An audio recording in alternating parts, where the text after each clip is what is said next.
Hello one and all, this is Soulful Lordy, James Bullock, once again with another video game first impressions. This time around, the Ascent, for the Xbox One, Xbox Series X and S, and PC.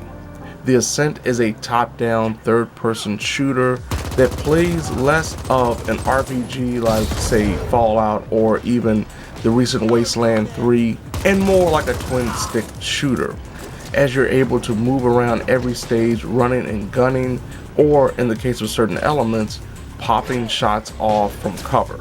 The story of the Ascent is basically a cyberpunk dystopia, where a giant mega corporation known as the Ascent Group has taken over the planet and enslaved many people until, for some reason, the group just collapses under the weight of some mysterious force.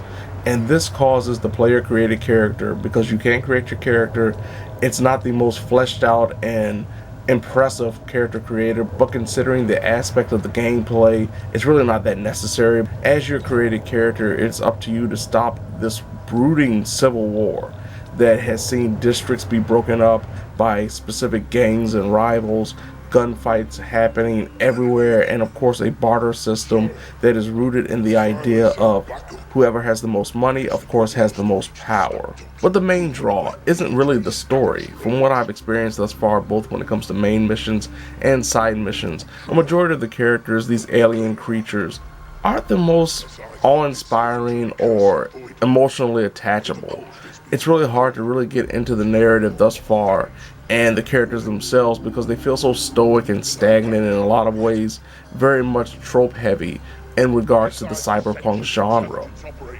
From a gameplay perspective, this is where the game's biggest draw is, because you're able to run and gun and potentially shoot your way through scenarios, but you have to be mindful because enemies can knock off a lot of health very quickly, be it with melee attacks or with guns themselves.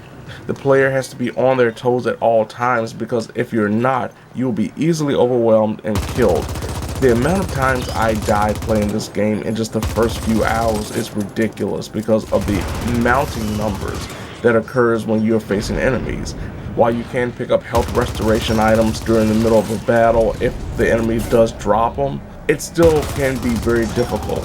One of the biggest gameplay implementations when it comes to gunfights is the cover system. The game initially introduces the ability to crouch as a way to get underneath certain objects. After you get through the first main mission, you find out that crouching actually provides a cover system if you're behind a wall or a barrier. By using the left trigger in the case of the Xbox controller, the player can aim and literally shoot over the barrier to hit enemies while staying undercover. It is a great little system and it works perfectly fine as long as the enemies don't flank you. And they will flank you a lot when it comes to the cover system. They will beat you out of cover very quickly if you try to stay stationary and strategic for far too long. Beyond the shooting and running and gunning, there's also cyber powers or augments that you're able to equip to your cyberware decks. These cyberware upgrades and abilities allow for the character to pull off such maneuvers and skills as being able to punch someone and set them on fire. And if you hit a group of enemies, it sets them all on fire, and it could be a one-punch kill that allows for you to spread out a group and make it a little bit easier on yourself. But these abilities have to recharge by killing other enemies with the guns that you do have. You can also utilize grenades that also only recharge once you kill enough enemies, and other abilities that attach to the skill point system that you gain when you level up, such as being able to have more health, being able to aim better, and of course being able to get around enemies a lot quicker, because the only options that you have when it comes to escaping an enemy besides the cover system and killing them is rolling. And you only can roll a certain amount of times before your character's stamina drains, and you have to just keep running instead of being able to roll out of the way of a devastating bullet or melee attack. There are some issues when it comes to the gameplay though. One of the biggest things is the fact that the actual camera angle, the overall top-down angle, can be a little troublesome in regards to not only seeing the amount of enemies on screen, but also rolling and dodging and utilizing the cover system, because there will be times where objects that you think are flat really aren't, and you will roll into something and get caught between a literal rock and a hard place. Another big issue is the amount of enemies. As I noted, you can be overwhelmed really quickly, and this actually ties into the fact that the game can be played in co-op, both offline and online. Now, with that being stated, the game, if you're playing by yourself, doesn't acclimate to the idea of you playing by yourself. It seemingly is stuck in the mindset that this is a co-op game, you should be playing with friends, and we will throw a great amount of enemies at you as if you're playing with friends. On the opposite end of the spectrum, the game also doesn't acclimate to the fact that if you're playing with friends, you can have more health drops. So say if you're playing with a friend and you're both low on health, if that person gets to the health kit before you do, you're out of luck.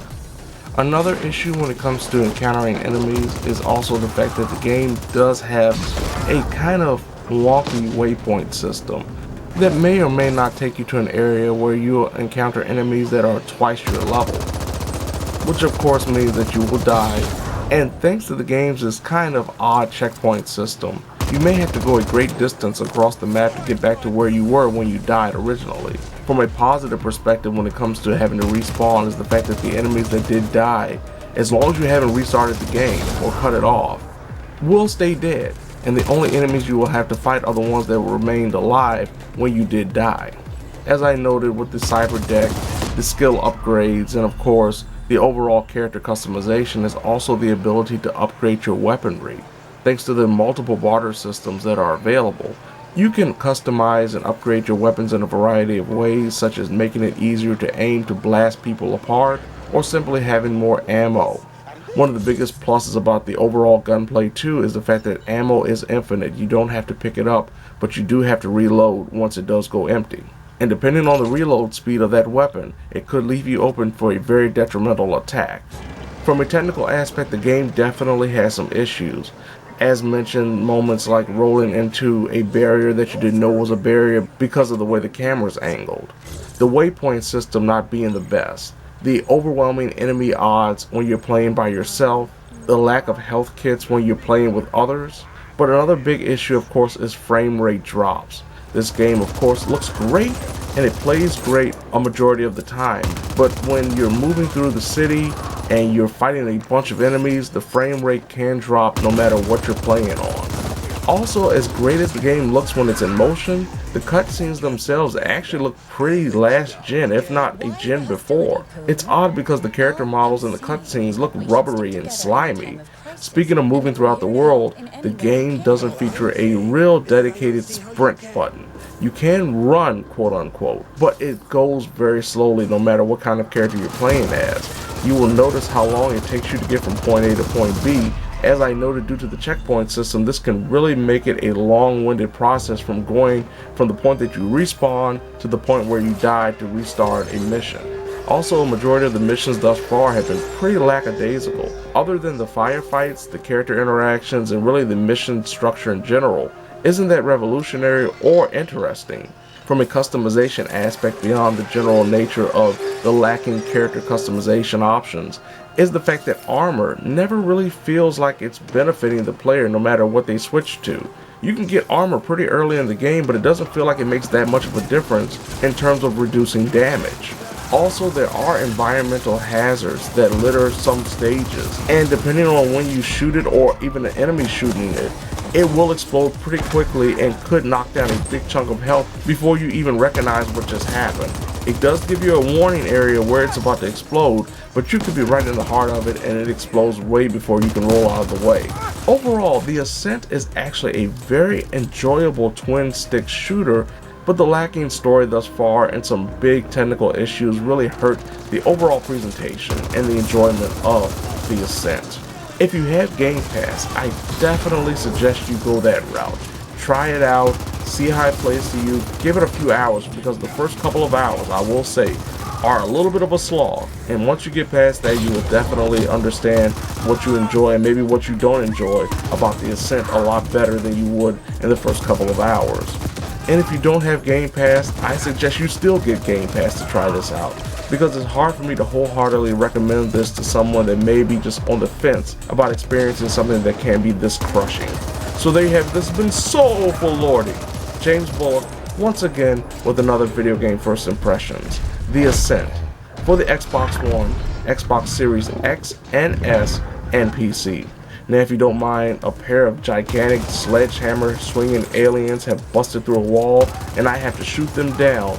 And if I don't, they will crush me to bits, and I won't even have the chance to say, "Oh Lordy."